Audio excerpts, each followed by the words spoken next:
You're listening to the Everything Went Black podcast.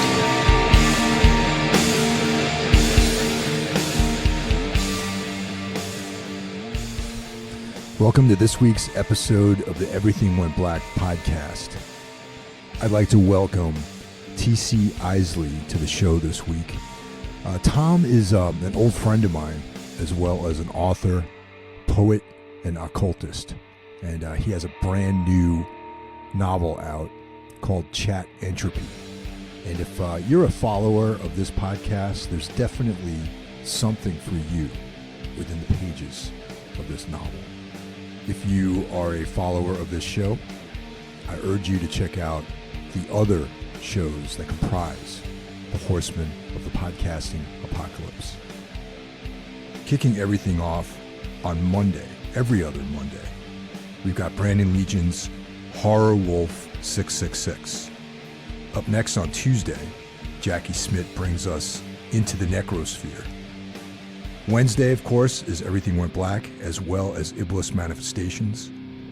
Thursday is Necro Thursday, where we get the Necromaniacs horror podcast, as well as day one of Soul Knocks. Friday, Spitball Media comes at you. Saturday is a day off, but Sunday, Carl Hikara returns with day two of Soul Knocks.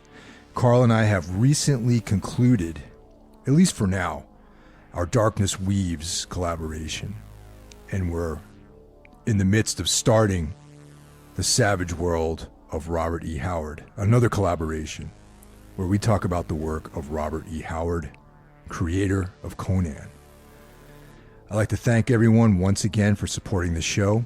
If you want to join the Everything Went Black Patreon, for as little as $1 a month, you get bonus content. For $5 a month, you get bonus content plus early access to the shows. And for $25 a month, you can become a sponsor.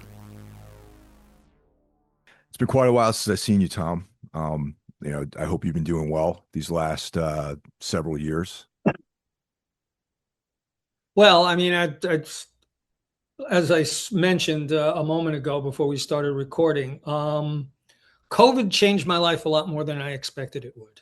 I got COVID, but it was toward the end, and I was old enough to receive the monoclonal antibodies. So it wasn't much of a deal for me. I basically slept for about 2 days, and then I was kind of fine after that. But more the way it changed the whole landscape of my life by changing everything around me. I mean, as you know, I had a thriving practice doing readings, which basically kind of went out the window. A lot of my clients didn't have the money, disappeared to other parts of the country to get out of New York. And my wife had a health crisis. So I needed a job. So I got a job as an online copywriter.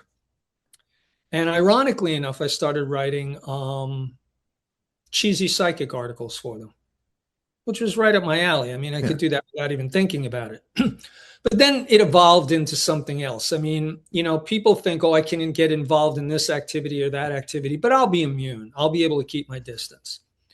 When you get involved with tech bros and corporate online media, you get sucked in.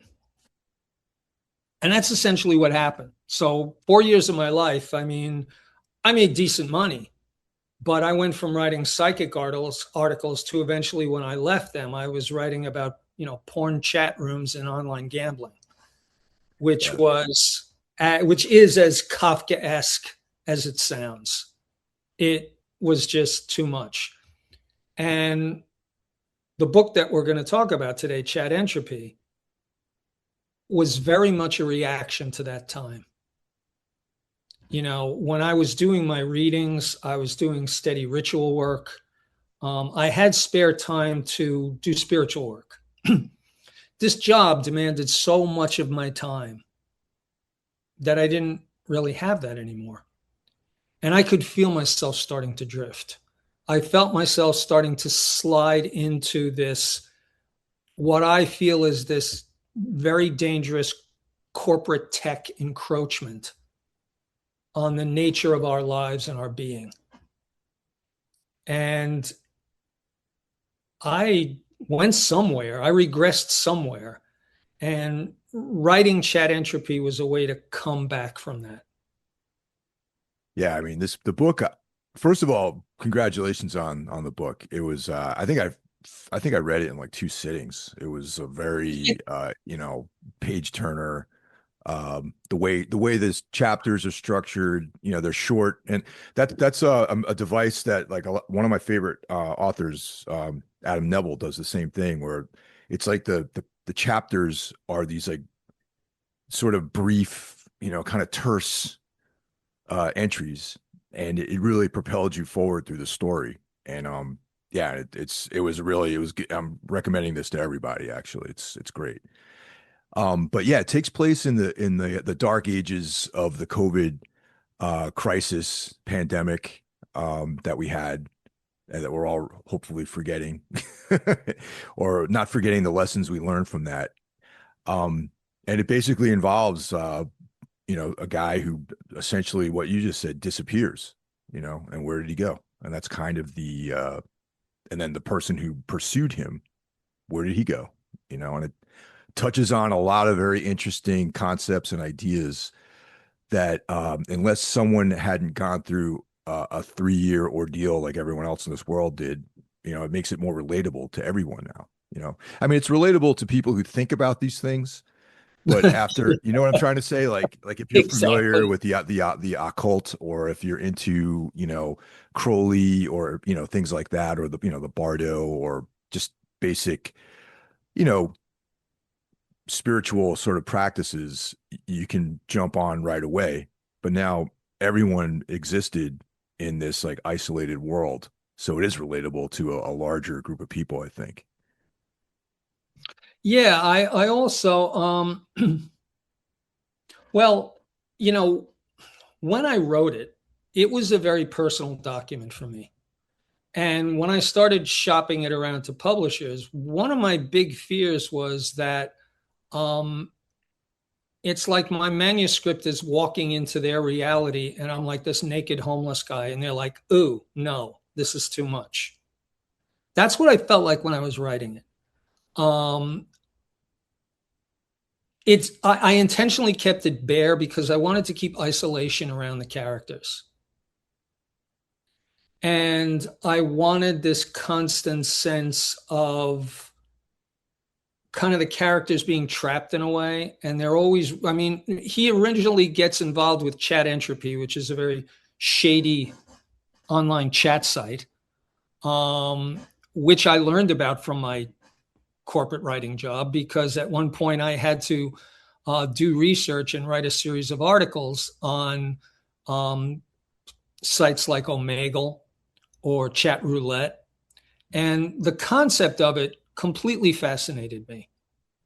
These things kind of came up during the pandemic and kind of peaked during it. And because no one had anywhere to go, everyone was on their computers online.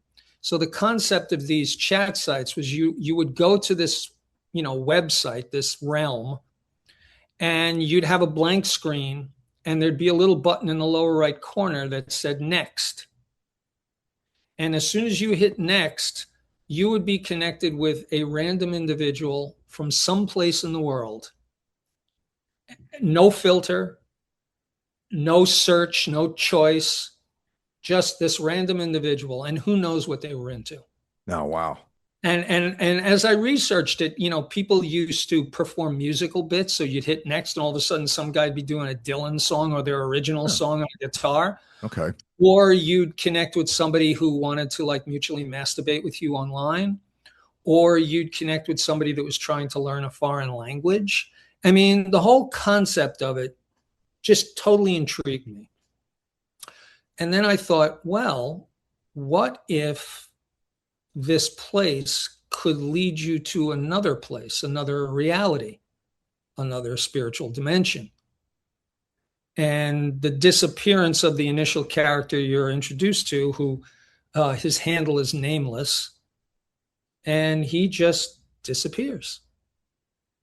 And when he disappears, he owes a lot of back rent. And when the COVID moratorium on rents is eventually over, the landlord moves in, sweeps in to take the place. And the managing agent, who's like the assistant of the boss, is really intrigued that this guy's apartment looks exactly the same. The computer is still on, but the guy is gone. So there's a real estate law, having worked in for landlords before, the law states that if once a tenant is out of an apartment, there's 30 days that the landlord has to store their stuff. And once the 30 days is up, they can throw it out. They can do whatever they want. So the managing agent supervises the movement of all his stuff to their storage facility, but keeps his eye on the computer. And when the 30 days are up, he takes the computer, he brings it to a hacker friend. And that's when the story really starts, because this guy dives into this realm to find out what happened to Nameless. And what he eventually discovers is what will happen to him. Yeah, that was initially when we were discussing, talking about this book, you were like, had this sort of noirish, Raymond Chandler vibe to it, which I didn't pick up on initially.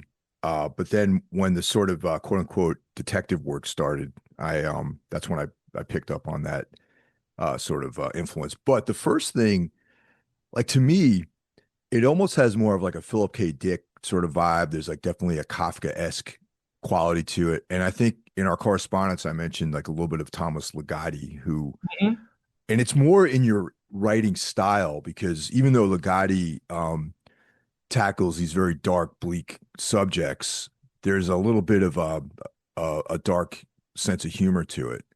And that's intact. That's definitely something in the writing where, we're talking about COVID-19, we're talking about isolation, we're talking about people disappearing into the ether, yet there are definitely humorous elements to the storytelling. Oh, yeah. I mean, the relationship with his boss, Sal. Yeah. I mean, Sal is just simply a dickhead. There's no other way to describe him. And everybody has worked for a dickhead at some point in their lives. They have no regard for you as an individual. They have little emotion control because they don't feel you warrant it. And they just are used to pushing people around. So to me, that was a comic relief in a way, because Sal is just such a jerk. And in a way, it creates another pressure front for the character of Marsh, because on the one hand, he's way out of his depth searching around in CHATENTROPY, and he knows it, but he's compelled to do it. I mean, I noted Chandler as an influence because what impressed me about The Long Goodbye, which is my favorite Chandler book, is that Marlowe doesn't have to look for Terry Lennox. He looks for him because he genuinely liked him and he believed they were friends. And he finds him at the end, but their friendship changes. But it was just that sense of loyalty, that it's not just about the person you're looking for. It's also an awareness that there is an honor system in life. And it does benefit you in some way.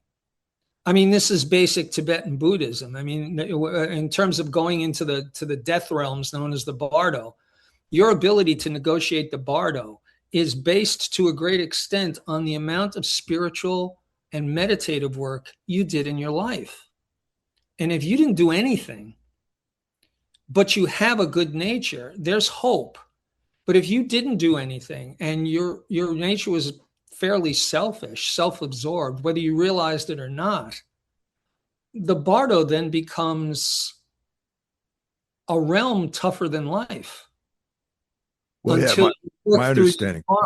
Yeah. So my my understanding of the Bardo, like you were saying, it's like the death realm, it could be a terrifying place or a place of peace, depending on like what your preparation is when you're in the physical world, like when we're in the lower realms, basically. Yes. Yeah. Yeah. And Marsh is not prepared.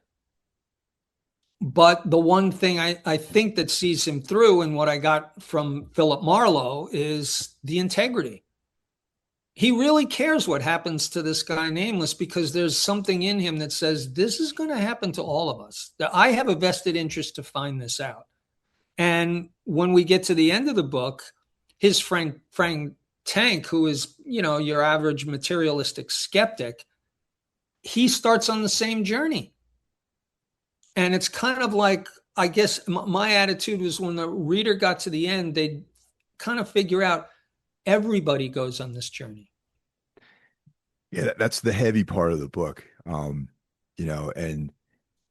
some of it, it's like there's this vacuum sort of drawing all of existence into this vacuum, basically, and it's your perspective and whatever work you did on yourself really dictates what your experience is in this, like, black hole of the death realm, or whatever, however you want to look at it. Chat entropy. But that's the thing. So this is on the dark web, obviously, a place I've never visited, frankly. Read a lot about it. Read a lot about it. Seen enough videos to know that there's no place for me on the dark web, honestly. Yeah, and I mean, I think Tank points that out to Marsh in the book. He's like, unless you're a criminal, yeah, and you're looking to do something that society definitely frowns on or would have a judgment of, why would you go there?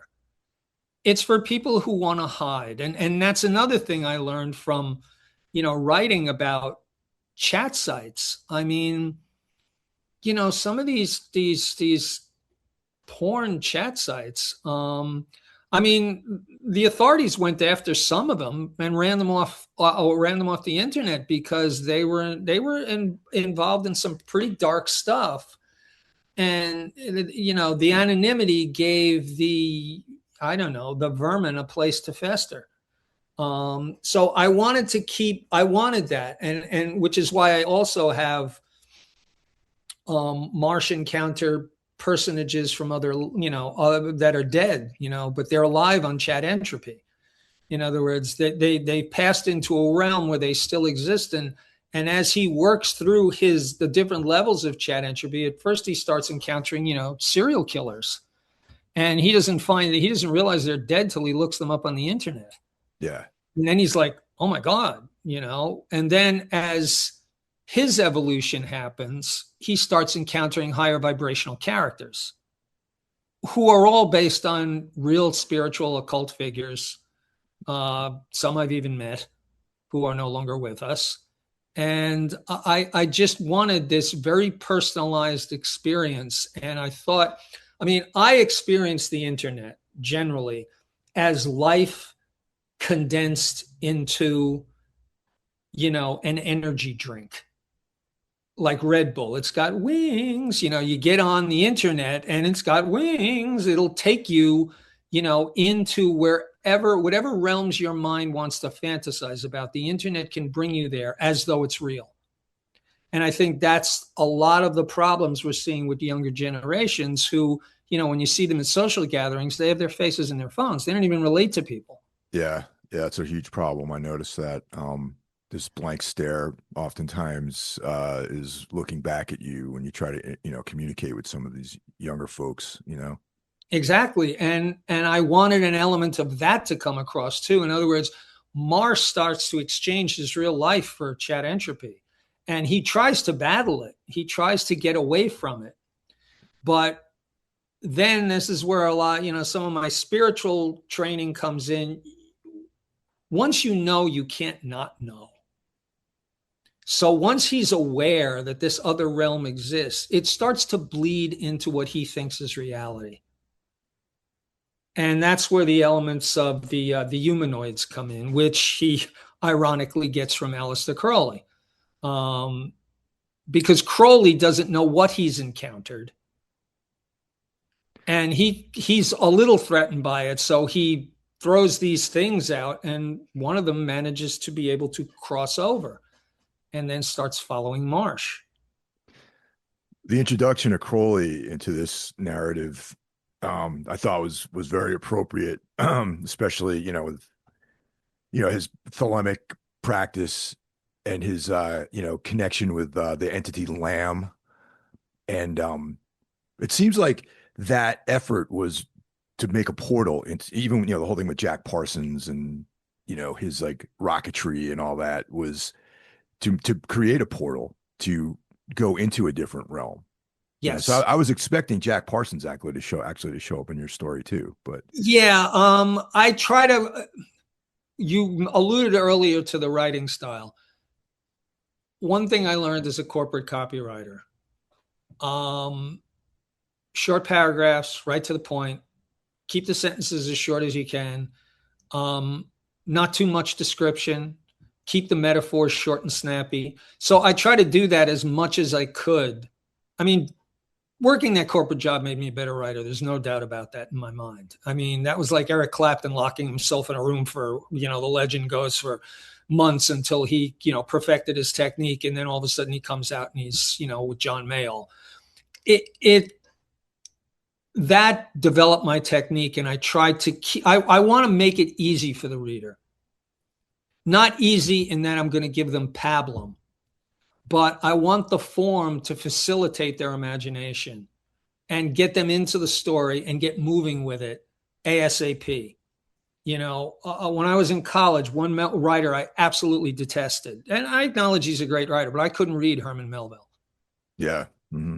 I mean, it's too much. I can't deal with a sentence that's a half a page long with, semicolons and infinite commas. I can't deal with that. I prefer, I think, short rhythmic sentences, strong images, short paragraphs. It gives the reader, people don't want to embark on something that they think is going to take forever. It's discouraging, whether you're mowing your lawn or you're reading a book. So you want to provide them with an ambience and a tool so that they can feel like they're moving along, and then they'll stay with you. As long as they feel they're moving and you give them things to think about, I believe they'll stay with you. So that really influenced a lot how I wrote the book. And even now, I don't read so much anymore. A lot of the authors you mentioned, I had not read. I mean, as a writer, I guess I'm kind of an anomaly in a way, because I read a lot when I was younger, and I really had a hard time writing well. And when I stopped reading and trusted that I had the ear and the sense of rhythm and say things as simply as possible and don't overdo the metaphors, I lost my interest in reading, but then I gained my interest and my steam in terms of writing. I could see that. Yeah. Just you only have a certain amount of battery life every day, and it's depending on where you put your energy, something will always either flourish or suffer depending on where you put your intention every day. Yeah, I mean, it's not like I don't read. I mean, as soon as Yeah. you mentioned Thomas Ligotti, I immediately looked up one of his short stories. I read Frolic. Oh, that's okay. Okay, well, I Yeah. was reading Frolic, and I'm like, yeah, I can see what Mike's saying. This sounds like something. As a matter of fact, I have written a short story called The Buddha of East 85th Street that's not dissimilar to that, Okay. where at the end, you're not necessarily prepared for the ultimate act of grotesqueness that you're left with. And there was a lot of that feeling in Chat Entropy. I wanted to build up the pressure, but I didn't want to necessarily describe it as a lot of blood and gore. But I wanted there to be psychological pressure. I wanted there to be emotional pressure. I wanted to give the feeling like Marsh is really getting cornered by Chat Entropy. But it's also requiring him to find spaces in himself and resources in himself that he didn't know he had. The interesting thing about chat entropy as a tool, obviously some programmer had to create this tool that exists out there on the dark web. And what sort of came to mind is like the Tower of Babel, with like mankind's like hubris to become godlike in some ways, and approaching this sort of unknowable energy in the universe and opening up this doorway. Because at one point, I think when Leary is part of the story, he has no idea what chat entropy is. He's just existing in this environment, this He's in the place. Bardo. Yeah, he's in the At that Bardo. point, Yeah. that's after I believe. Well, I don't want to give away too much of the book, but yeah, and Leary and Marsh in their dialogue, it kind of comes out where at one point Marsh says to him, "You're not seeing me on a computer," and Leary's like, "No." And when Marsh starts to explain to him the technology that Marsh is dealing with, Leary's like, "Oh, cool." Yeah. They were just starting to do that when I was around, and he goes, and they've really developed it. And he's more, but at one point he has to, he knows that Marsh will figure out what's going on, and he's compassionate enough to watch him go through it and feel bad for him, but he knows he can't really do it for him. That Marsh has to come to that awareness, and then when he does, the next character he encounters is divine. Now the without not chat GPT, but chat entropy, without that tool, humanity will find themselves, if they just naturally live their course of their life, they'll reach this moment without chat entropy. Okay. Well, the basic model of behavioral sciences now, they've come to accept, and I think mystics have known this all along, but they've come to accept that consciousness is an environment. It's an infinite environment. And our brains are just receptor points. So our brains don't create consciousness. We tap into it. And the act of dying is, we don't lose connection with consciousness. We lose connection with our bodies. And we go back to consciousness. And then when we become something else that's conscious, whatever that may be, we're not just our former consciousness. We're all our former consciousnesses. And we're part of a general consciousness. And this is what, to me, this is what the Tibetan evolution of souls is talking about, where every time you leave a body, you're being reminded where your source information is from. And then when you are reincarnated again, you are a new instrument with an accumulated access of consciousness that you should be able to do something with. Some of it will be time release memory to you as you grow. And sometimes you won't remember any of it. And sometimes you'll get visions of things that we believe nobody has any business knowing, but yet some people end up knowing. And I think this is where psychic abilities come in, because I think the internet or chat entropy is also a metaphor for psychic abilities. How do psychics know what they know? How do you look at somebody and feel their energy, check it, sense it, and then start telling them things about how they're out of balance in some way? And then people are amazed by that. But what's that mechanism? We don't have a model for any of these mechanisms because science is too myopic that way. They're still looking at us individually as, as the brain, as the source of consciousness. And when the brain dies, consciousness dies. Well, the brain is just like a computer. You can throw your computer out the window, but the internet is still there. And this whole aspect of technology then led me also back to a period I was very, very curious about, the from the 1970s, oh God, I'm drawing a blank on it now. The EVP phenomenon. Okay. Yeah. Electronic voice phenomenon. Mm-hmm. Yep. There's a movie called White Noise with Michael Keaton that's worth watching because, as a movie, it's a movie. You may think it's good cinema. You may think it's a good script. I don't know. I was captivated by the idea of it, that there are levels of being that can exist on electromagnetic frequencies. Well, those are computers. So chat entropy really pulls into that, because according to chat entropy, there is a realm out there that's accessible through the dark web that's not connected commercially to anything, where you can access that realm, that EVP realm. And who's to say that that EVP realm isn't just a sub-realm of the Bardo, of the greater universal consciousness? So I think technology and the way because our exploration of technology is a development of the schematic of our brain.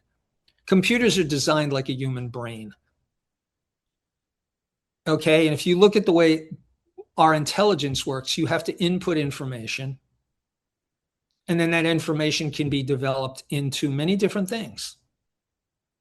And yesterday I was listening to a short podcast where one of these people involved in the tech industry was saying the really insidious thing about AI now that is not being reported by the news is that the people who are developing AI, the tech bros that want to benefit from it, are not necessarily in control of it, because they're discovering in their experiments that AI is resisting them. AI is thwarting them. When they try to limit AI's ability, AI figures out a way so that they can't do it. And this brings us back to 2001, the great Kubrick film. Oh yeah, incredible movie. Hal just starts to outsmart and tries to take over the astronaut. And once again, this goes back to like what I was, sort of talking about earlier with like technology, Tower of Babel, like all these like ideas of the sort of hubris that mankind has to try to control the environment, control the universe, ultimately not having, things might not work out the way they planned for it. I mean, like the chat entropy tool, right? I kind of touched on earlier how like if you just live your life naturally, you'll find yourself in the scenario where you're dying, you're in the death realm, and you're coming to a reckoning of what preparation you might have done. However, with this case, we have three characters in the book, and they're all being drawn maybe prematurely into this realm, right? So it's like the creation of these technologies, and I still look at AI as a technology. Like I don't necessarily, it might be in the genesis of a new life form, but currently right now, I see it as more still as a tool that's maybe someday, hopefully not, will spring into its own, or it might even be in that conscious realm, but it's hard to say, I think a lot of the argument against AI now, I'm not anti-technology. Once computers were invented and I started writing on computers, I would never write on a fucking typewriter. Oh, no, forget about it. Yeah, never. The first manuscript that I ever wrote, which as long ago was burned, I wrote it on a typewriter. You know what it's like to write like a 300-page novel on a typewriter? I mean, there's so much editing and there's so many mistakes. It was like this thing that was like 6 inches thick with all these other wads of paper taped to it. Yeah. Replace the sections I omitted. It was crazy. So just the ease of writing. I became a fan of technology immediately once I started using Microsoft Word. Yeah, totally. Okay. But what I think the problem is with the rapid advancement of AI is that the people that are in control of it have dollar signs for eyes, to quote the late Nelson Algren. And it's obvious to everyone. And we have a president in power now who wants to do business with them and benefit by this.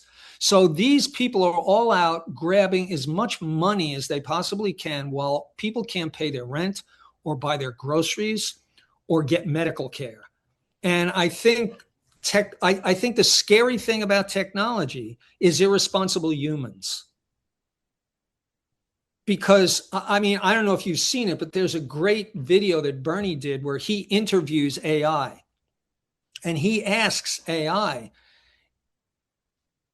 if it's concerned with eventually being in control of humans, and does it think that it can be in control of humans? And the machine says to him, yes. I don't doubt that for a minute, honestly. And Bernie just is like, that's it.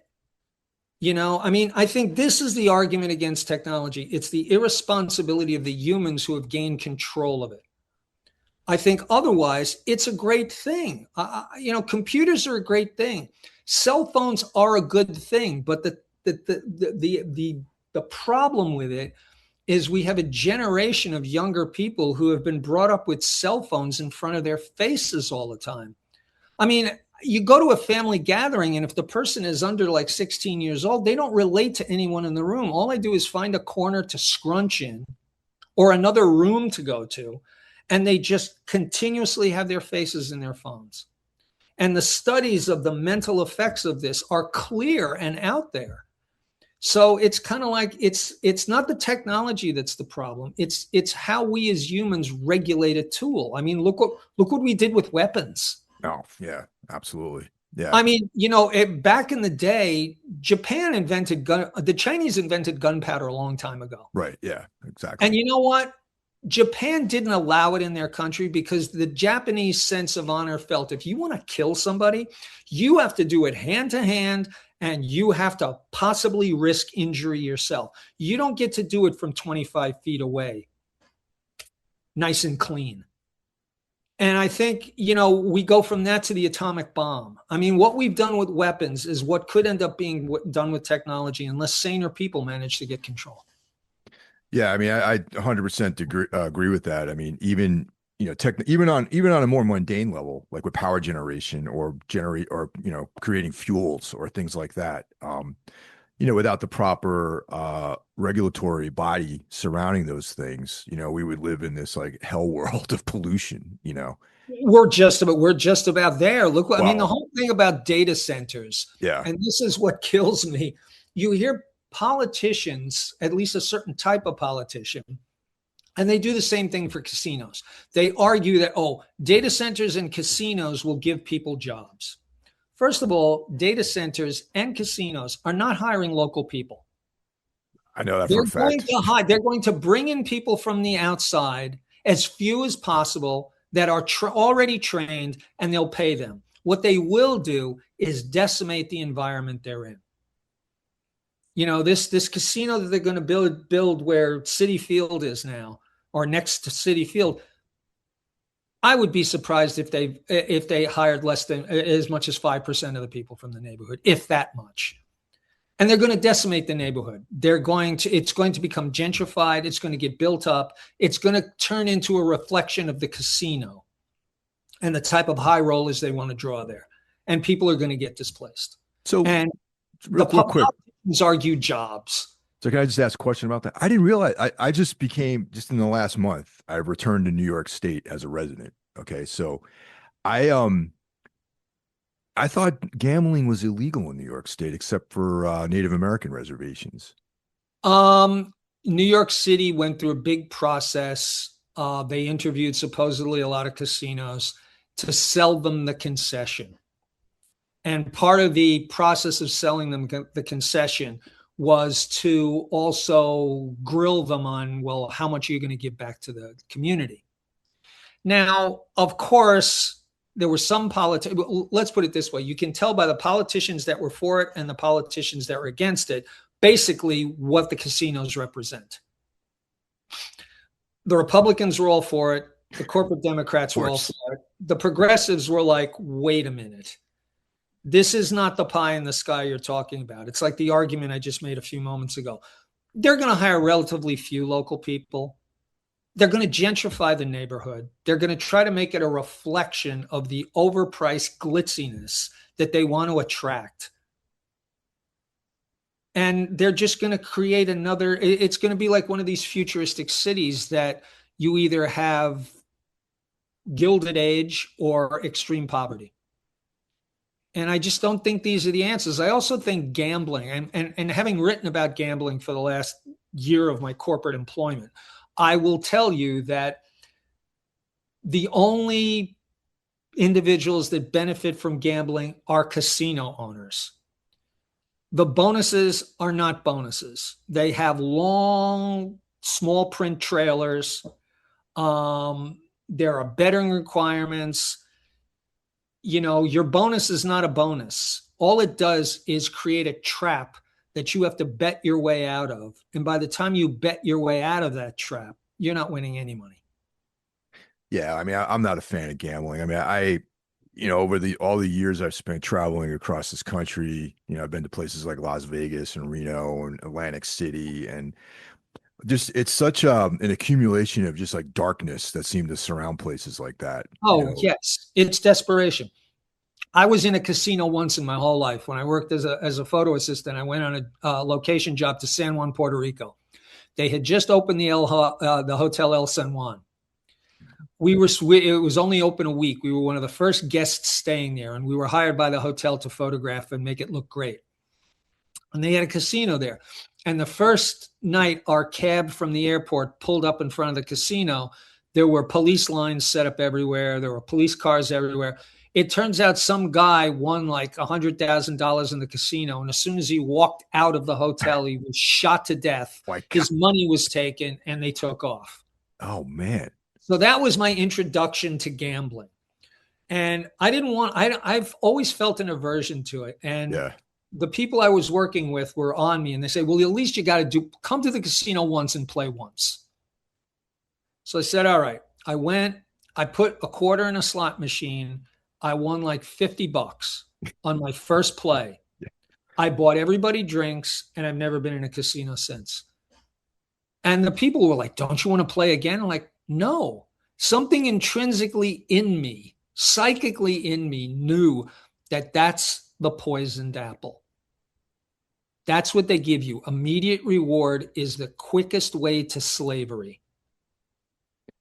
Yeah, no, I agree. I totally agree. If you have to work for it and earn it, it will have a much different place in your heart, in your spirit, in your mind, and in your value system than if it's given to you immediately. Then, if you don't get it back as easily, you become desperate. And most desperation turns to self-hate very quickly, which then gets projected onto other people, which is like people with gambling addictions are so completely reckless and selfish. Yeah. I mean, like I've only ever been in these places like just for one day, because usually it's like, I played there in all these cities like on tour. So it's like we'll roll up, do the show, and then leave the next day. But it's even in that 24-hour period, you feel like you need to take a shower when you leave a place like Reno or like Las Vegas or any of these places. I'm not a fan. Nah, definitely not. Yeah, I'm not a fan. And you know what? I have extended family members who like to go to casinos and play slot machines. But in these cases, these people limit themselves to a certain amount of money. Yeah, you got to do that. Definitely. And it's like, I'm going there with, let's say, $100. Either I'll play the whole $100, and when that's gone, if I haven't won anything, I'm done. If I can earn something and walk out of there with more than $100, I'm fine. But if I have $150, if it starts going down and I find myself at $105, I'm going to stop and walk out of there with $5 profit and not try to get my winnings back, because that's where they get you. Because all of these machines are programmed, they say randomly, but randomness is not a consistent strategy for an income. Hell no, absolutely not. You want something predictable, something, Exactly. Yeah. So I mean, it's not. And the thing is, when they say it's random doesn't mean, oh, you'll win once every 100 times. It means once you'll win after 99 times, once you'll win after 105 times. And the machine is programmed. So if somebody else goes up there and plays 99 times and loses and says, oh, forget this crap, I'm not playing this anymore, and they walk away, and it's programmed to pay out something every 100 times, and you walk up and play, and you're the first play and you win, you're like, wow, great. But what you don't realize is now you're going to play 99 more times before you win again. Yeah. Right. And the thing is, it's not consistently 100 times. The way in the sake of randomness, which is supposed to coincide with fate, they will change it all the time. So once it's 100 times, then it changes to 75 times, then it changes to 300 times. And it's like, but every play gives them money. If you think about it, it's literally like believing you can run closer to the sunset. Yeah, you never quite get there. And you'll eventually get there. Yeah. I mean, that's something that a kid on acid would believe, but no normal person would believe it. Yeah, So, and now this this den of iniquity that these places like Las Vegas are all on people's mobile phones everywhere. With these yes. yeah. Yes. Well, you know what? It was that when I was really knee deep in chat entropy is when I was writing about gambling. Yeah. And I wanted to have that imminent den of iniquity following Marsh through the whole story.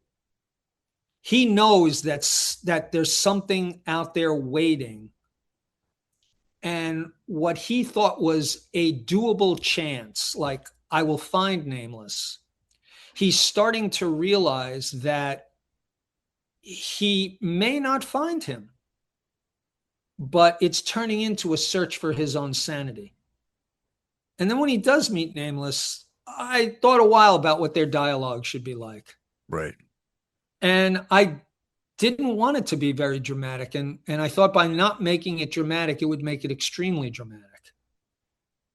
Because Marsh is then forced to face something like, whoa. And I also was somewhat intrigued by the fact of someone not knowing they're dead. Because if consciousness is a ubiquitous thing that we all tap into, if we sever the connection between consciousness and our physical body, we're still conscious. And we will maintain, even according to the Bardo, we will maintain that individuality for a while until certain things get sorted out. But if you're so used to having a body as an extension of your consciousness, what happens when that's not there? Well, one of the things that and this maybe getting into spoiler territory, but I'm gonna touch on this is the fact that the main character Morrison takes on the screen name or the handle Nameless, right? And when Marsh finally confronts him in the Bardo, his quest to find him is almost irrelevant because his like individuality is like an illusion, basically. Yes. And the thing is, once Marsh is a boy and goes to the hospital, I won't say anymore because that would be a spoiler. Once he does that, everything afterwards is a re-examination of himself that he's the last one to know about. And, that can be a metaphor of death. But if you think about the way we interact with other people, it's a very natural and somewhat neurotic reaction in modern society to worry about if people like you or not. Yeah. And then adjust your behavior accordingly. But what is it you really know?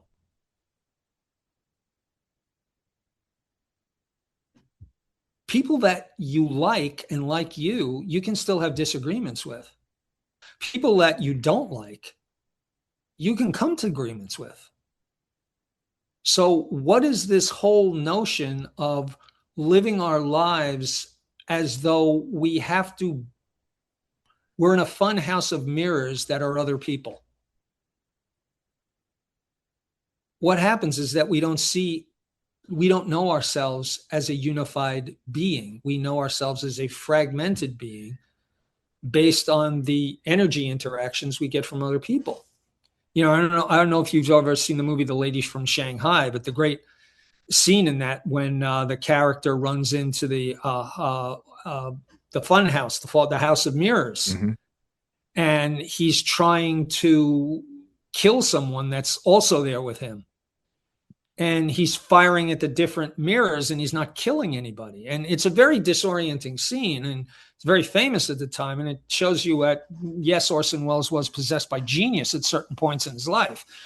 But it's a great scene, but it is quite a metaphor of what it's like when we go out there into society. And, for years, 25 years, I did readings. I mean, I literally sat one-on-one in rooms with thousands of people. And I try to remove all the mirrors from it. I tried not to be a judgmental thing. And I would always begin readings by saying, ask me what you want to know. What do you want to know? And I always thought that was a cue for the person to hear themselves as much as it was from them to tell me something. Right. Yeah, I get it.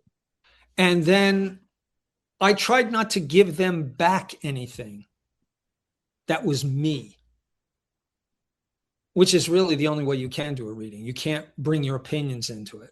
Like if you're dating somebody and your friends don't like them, then they all have opinions on the person, but you may really love the person and you may have something with the person that they don't understand, or maybe you don't. But that type of thing is not what helps people evolve into understanding who they are. And so Marsh's journey through a lot of this is chat entropy is a big hall of mirrors. And he's seeing everything he doesn't understand. And what it brings out is how much he doesn't understand himself, because in very few of the instances is he able to sit there and say, well, what I'm experiencing is what it is. Let me sit with it. Let it be what it is, and I'll be what I am, and then I will reflect on it. He engages and reacts with everything. So therefore, every freaky incident or every freaky character he encounters, and this is amped up quite a bit by the humanoids who then are able to come out of chat entropy. He doesn't know who he is. And it's not until the end that he does. It's not until the end that he experiences himself solely as himself. And then he realizes that being is not about personality. Yeah, that's a takeaway from all this, for me too. I've read quite a bit about a lot of this stuff too. So I came into it sort of equipped with some of this background. I'm interested to hear what other people think about this. That listeners, if they check this out, definitely want to hear about what their thoughts are on this. Even if they don't have like a background in this kind of stuff. Well, yeah, to me, it's like, if somebody likes the book, I think they'll divide it into one of two categories. Either they have some level of occult or alternative spirituality background, so they can grasp the concepts. They're pretty general concepts. Or they're intrigued by it because they've encountered something they don't fully understand, but they think there's something in there to understand. And then those people, if they can hear my voice and then they subsequently hear it on your podcast, all of the spiritual characters just about that Marsh encounters on Chat Entropy are real people that can be looked up online. They're all dead, so their lives are all documented. Most of them can be found on Wikipedia. Yeah, definitely. They show the realm of human experience. And it was a conscious construction that as Marsh's journey through chat entropy occurs, he encounters more and more benign personalities the deeper he gets into it. But initially, and this is a reflection of the Bardo, initially as he gets into it, they're very predatory kind of energies that he encounters who are trying to take something from him. And he's kind of aware of that at a certain point. which is why there's certain things he moves on from very quickly, and he's tricked into other things, and once he has the experience, he becomes a little bit more shy about it. And also, I'd like to add too that it is just a very compelling, weird science fiction, story or weird fiction story, however you want to categorize it. Um, and I'll also say that it also reminds. I mean, we talk about Thomas Ligotti. Like when I first started reading Ligotti's work, I wasn't really familiar with like some of the philosophers that influenced his work. Like Schopenhauer, people like that. And I feel like reading Chat Entropy would be a similar experience for other people who they'll read it, they'll enjoy it as like just a story. And then these other little nuggets that these little, trails that lead out from the book could also inspire people to like get into this other stuff too, which I found, that's the Yeah. really cool part of it. A little secret that I'll reveal, and I intentionally hid this in the manuscript, and probably most of the people that read the book won't hear me say this. The old Asian man that Marsh encounters, I refer to him as the old man. Mm-hmm. That's the Chinese translation of Lao Tzu. Oh, okay. I could have called him Lao Tzu, but I decided to call him the old man because Lao Tzu is not necessarily a person that lived. He's a composite of wisdom. Interesting. Maybe he did exist, but there's a lot of little things that are hidden in there like that. And while Ligotti, from what you're saying, is influenced by more mainstream philosophers, I have been influenced by occult philosophers. And when I say occult philosophers, I'm not talking about, like New Age people. It's more, occult philosophy derives from something like the Kabbalah, or it derives from something like Taoism, Mm-hmm. where a given in these philosophical systems was a transcendental aspect. I find a lot of more mainstream philosophy, it tends to follow the same general framework as mainstream medicine or mainstream science. If we can't physically prove it, then we don't consider it as existing. And I think the true mystery of existence is that the physical is essentially an illusion. Well, and that is the primary difference between someone like Schopenhauer and his canon of thought, where it's a materialist sort of expression of our existence. You know what I mean? Versus like the more transcendental ideas. I was also interested to read. I mean, when you told me about Ligotti, I did a quick, Wikipedia of his history, and he suffers from a lot of medical conditions, a lot of psychological conditions. Yep. Yeah. Which is also then a very clear clue that what we consider abnormal psychology might just be an element of transcendental psychology. That it's not necessarily abnormal. I mean, you look at somebody that's autistic, and I have a good friend who has an autistic child. I mean, this person will be their child for the rest of their lives. And I think the movie Rain Man illustrates this perfectly. I think that that's the greatest performance by an actor on film is Dustin Hoffman in that movie, because I worked with autistic people, and that's exactly what they act like. On some level, they are frigging geniuses. Like Dustin Hoffman can count cards better than a computer can. But they're so possessive of their individual objects, and they will have like an emotional meltdown if you touch them. And it makes them seem extreme, but for all of us who are considered in the middle of psychology, we have the same peccadillos. I mean, and if you're married long enough, you discover this shit. Your partner has some little crazy idiosyncrasy that you're like, what? But you just learn to accept it. It's like, it's harmless. It's just them. And after a while, you don't even notice it, and it ceases to bother you. So, I mean, Chat entropy to me was an exploration into psychology under stress.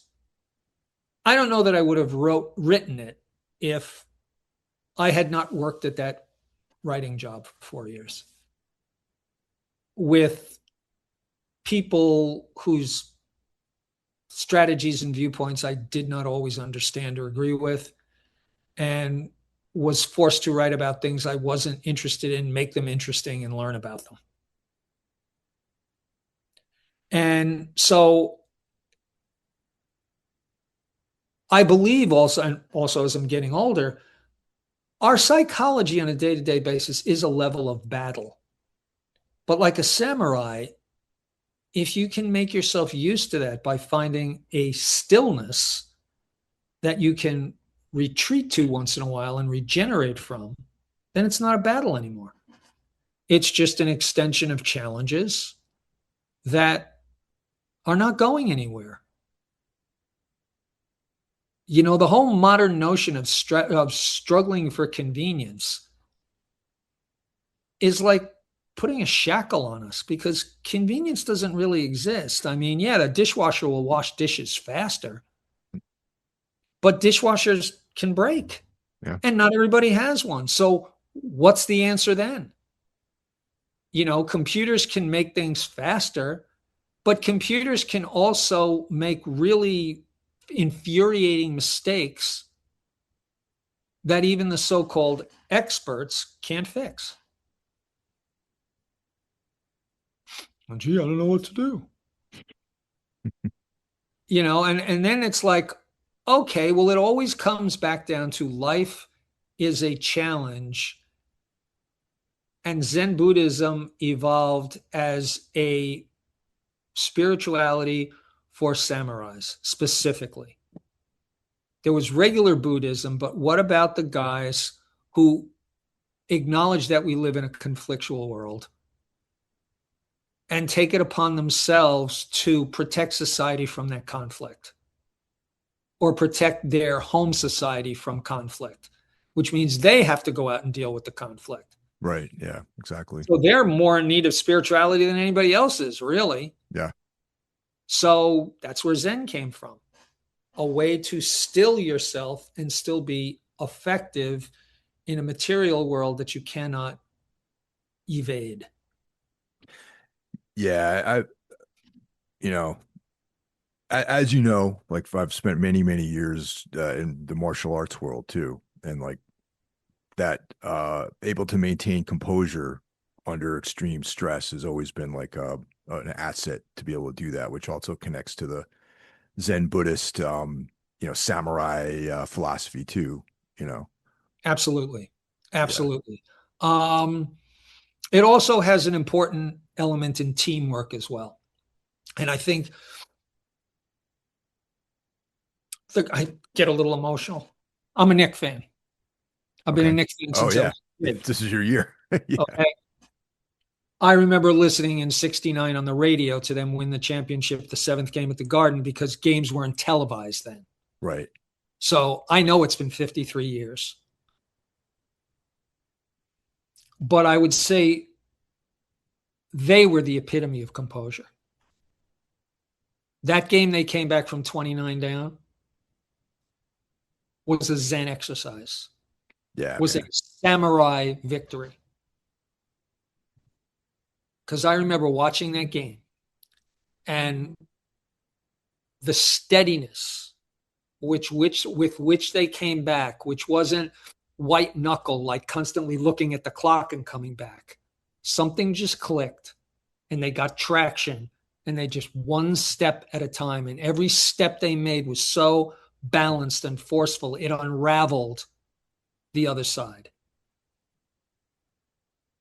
And literally, that final tip in made me scream uncontrollably. And I don't ever remember doing that for a long, long time.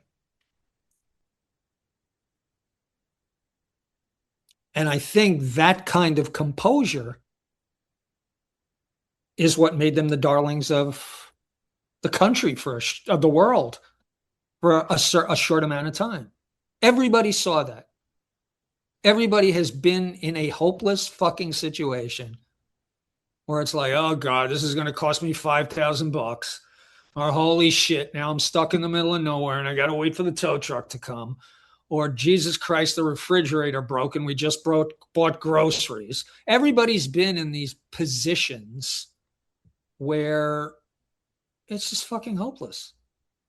But yet, there's a ways to deal. There's not just one way to deal with it.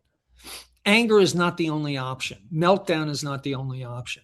Sometimes the option is, that's there, I'm here. What do I have to do here to change that?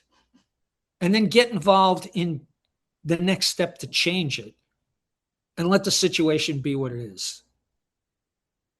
Yeah, another thing that comes to mind that I apply is the whole like Sisyphusian, the plight of Sisyphus, where he has to roll his rock up to the hill every day, Persistence. only to have it fall down and have to do it again the next day. It's like those two concepts are always in the back of my mind whenever I approach anything, because every day is like a brand new Exactly. challenge or something, like that. Nothing is final, really. Yeah. And if you don't give up, you never technically lose. Yeah, exactly. Yeah. The previous year, the Knicks lost in the Eastern semifinals and didn't get to the championship game. They didn't cry. Jalen Brunson went home and doubled up his workout routine during the summer. Focused on what he needed to focus on. They all did. They came back and they took it all the way.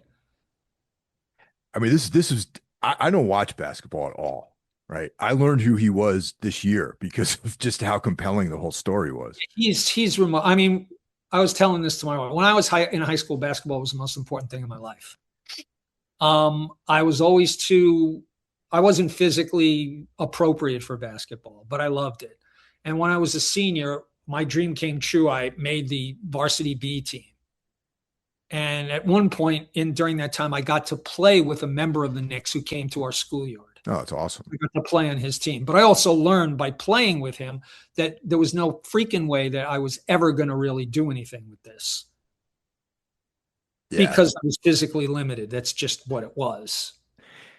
Yeah, that's a grim reality that a lot of people. Yeah. I mean, I've similar things have happened to me too. Whenever you're in your little gym and you're like moving around with everyone, and it's like, I'm pretty good at this stuff. But then you get the coach's buddy who fights professionally that comes in and he moves around with you on the mat a little bit, and you realize just how far away that dude is. Exactly. But I still have a love for the game. Yeah, exactly. I clearly understand how the game's played. And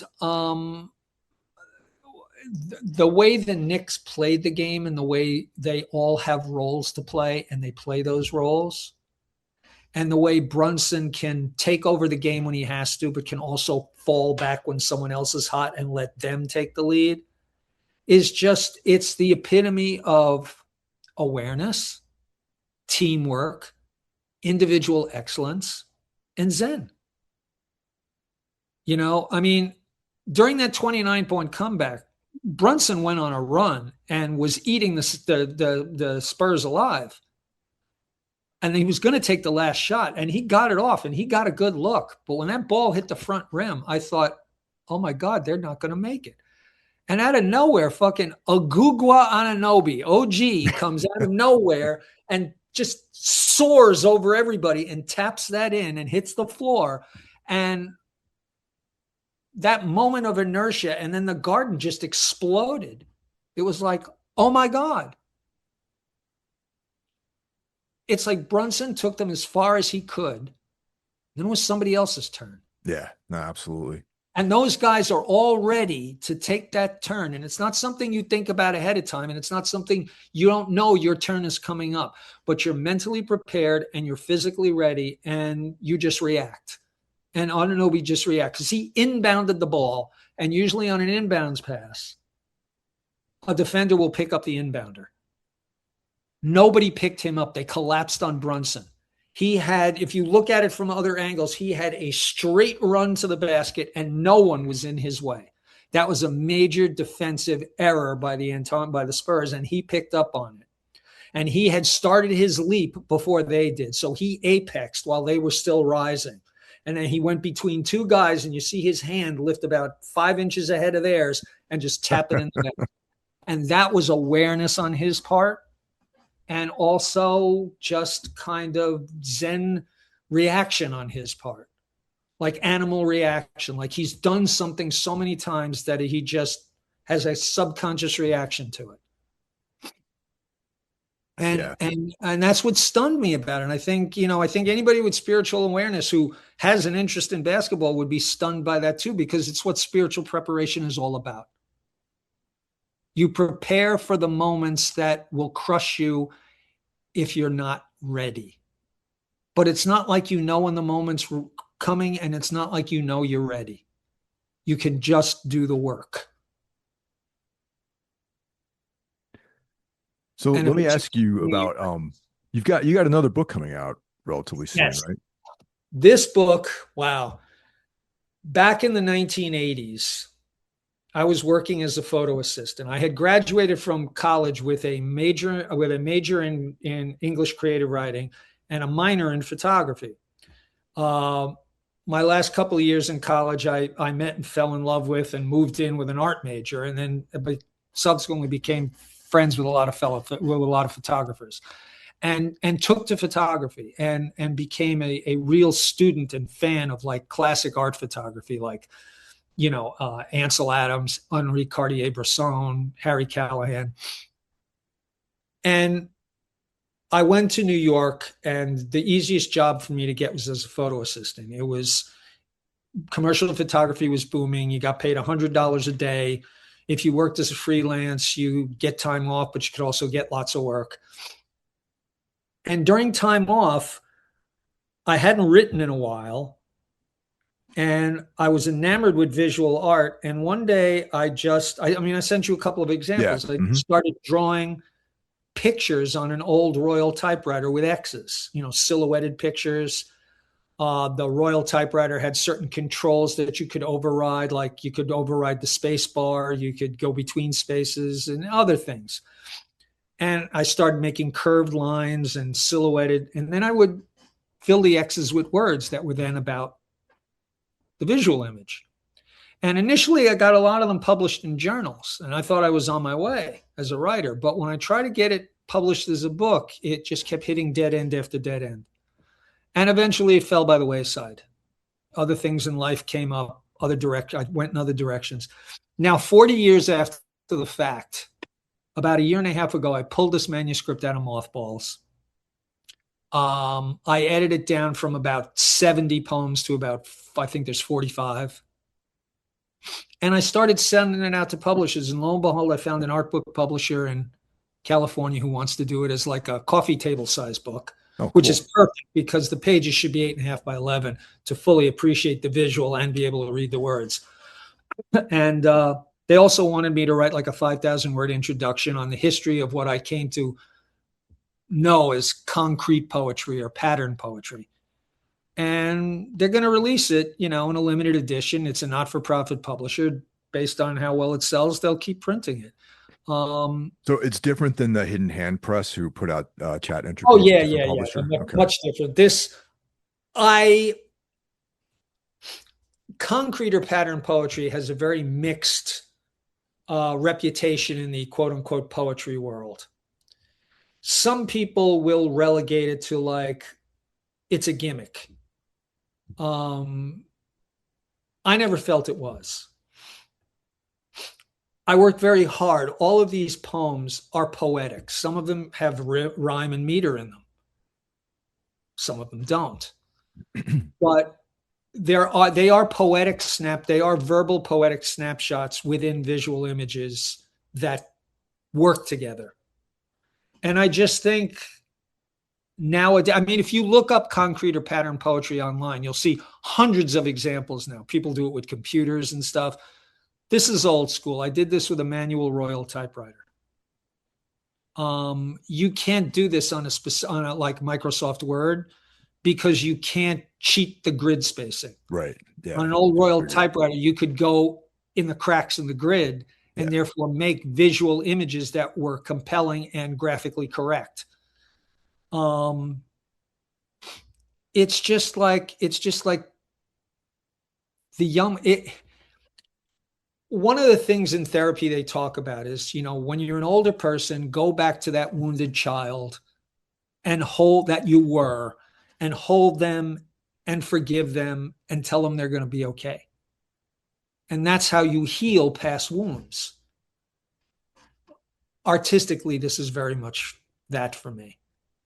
Because while I felt I discovered and developed something that was truly unique, it was ultimately rejected.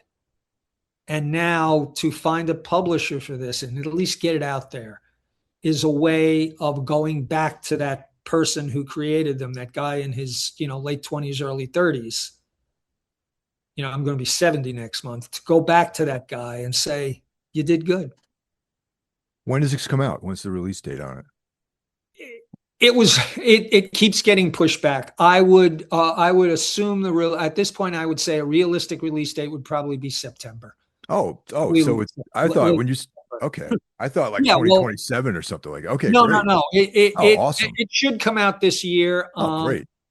It's, there's a lot of work involved. The publisher wanting me to write the introduction also created another level of work that had to be done, because then I had to write a semi-scholarly overview of what concrete poetry was and show examples from the past. I mean, it's as old as writing. I mean, it's an extension of pictograms, which are hieroglyphics. Yeah. Essentially hieroglyphics were picture poetry, but not in such an exact sense.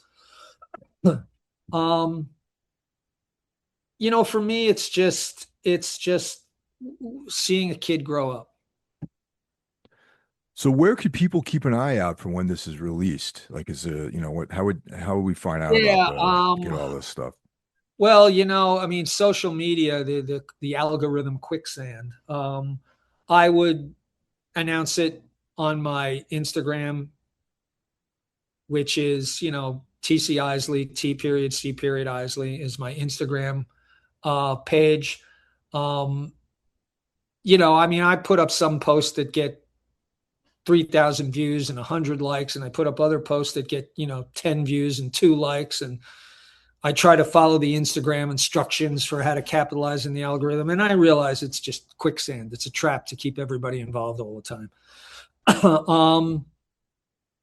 I'll try to get the word out there the best I can. I mean, definitely send me a link when there's a release date. I mean, absolutely. Yeah.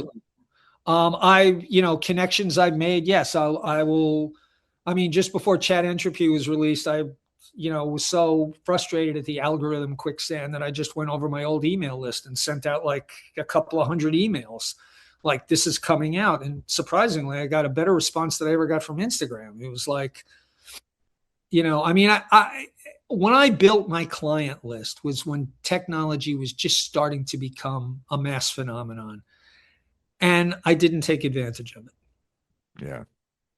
I didn't take advantage of it. I should have a mailing list in the thousands, and I don't. But this is where spirituality comes in. This is where magic comes in. The other day, I take a walk through my neighborhood. I've become a fan of numerology recently because I see a lot of numerology. And the other day I went out for a walk and I came back, and when I told my wife, she was like, "Oh my God, are you serious?" I look at license plates all the time. That's where I see numerology. And I saw triple digits like 111, 222, 333, what they call angel numbers. I saw every single one from 1 to 9, except for 2 and 7.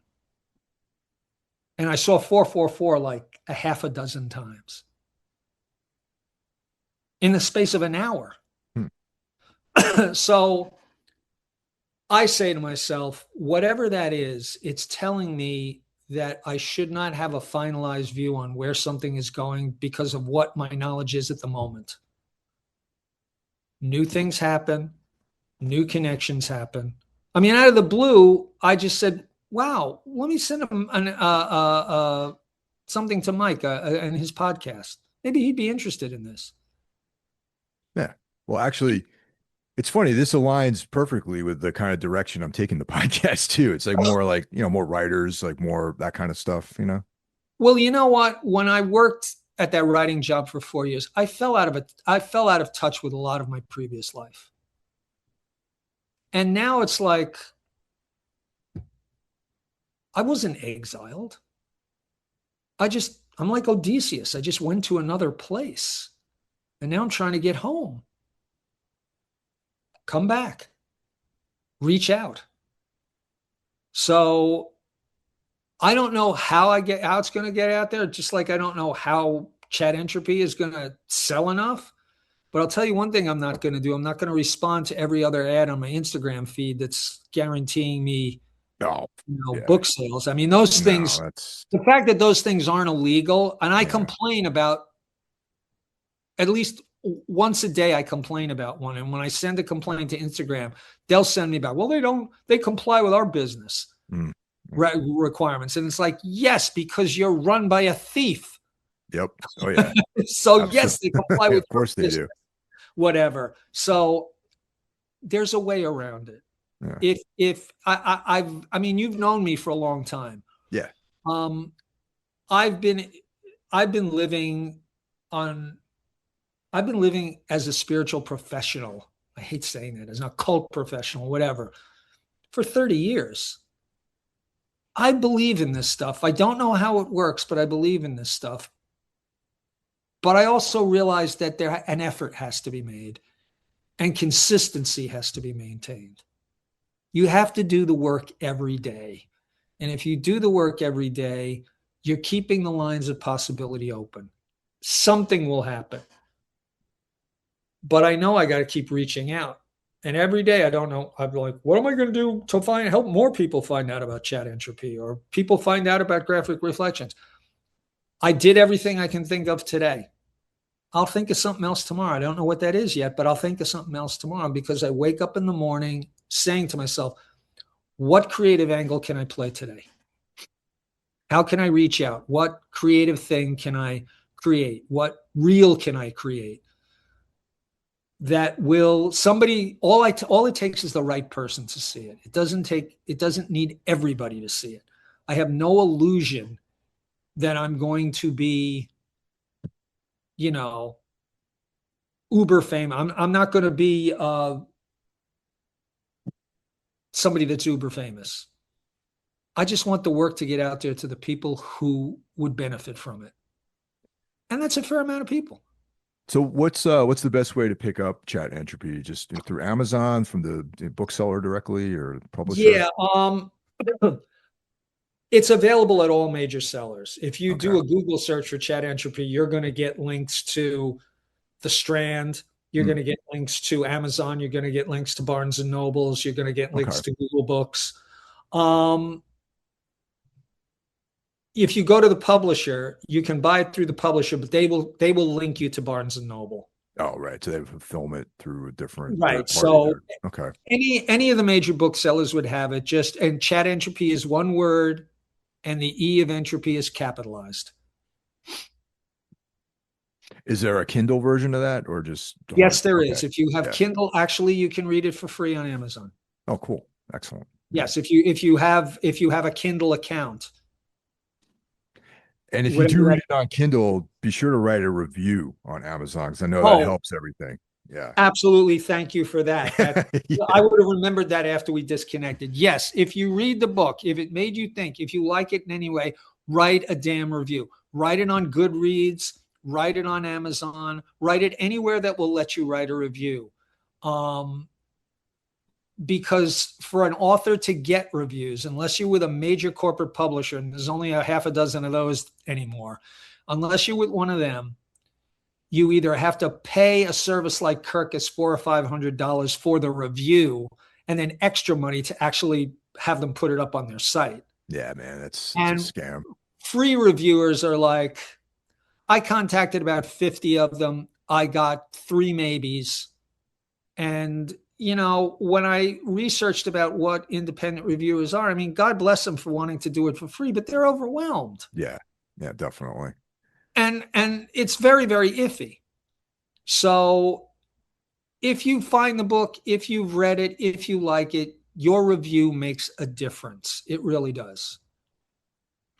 Because if somebody goes and they see there's one review, even if it's 5 stars, they'll be like, yeah, but if there's 20 reviews, if there's 15 reviews and it's 4 or 5 stars, they'll be like, all right, maybe this is something I want to check out.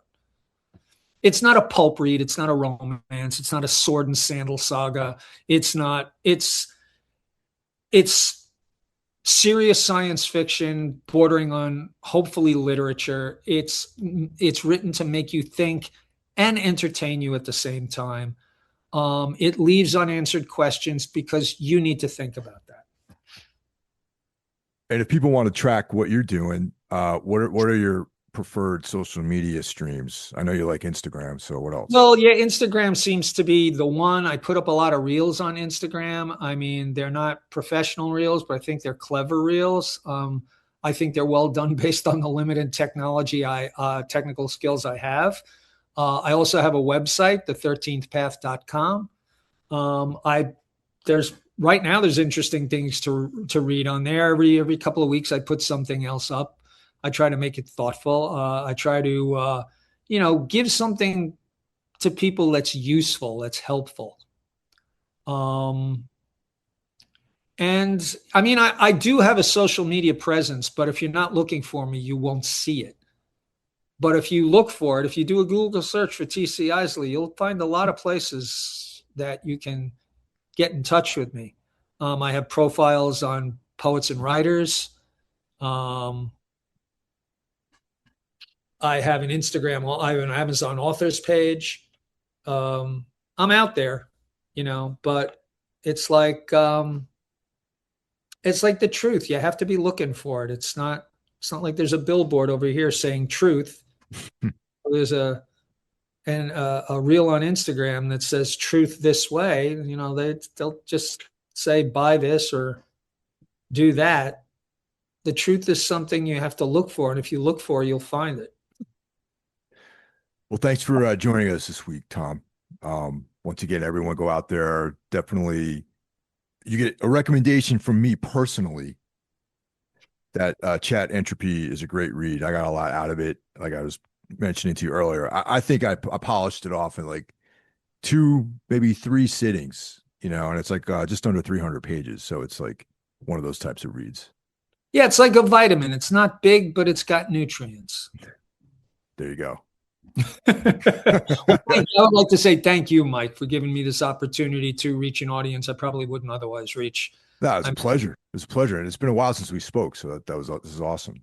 Yes. And I will let you know what's going on with Graphic Reflections, which is the title in the new book. And I will also follow your posts and, check out some of the podcasts that you have. No, thanks. Yeah.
hidden there, awaiting the next chapter.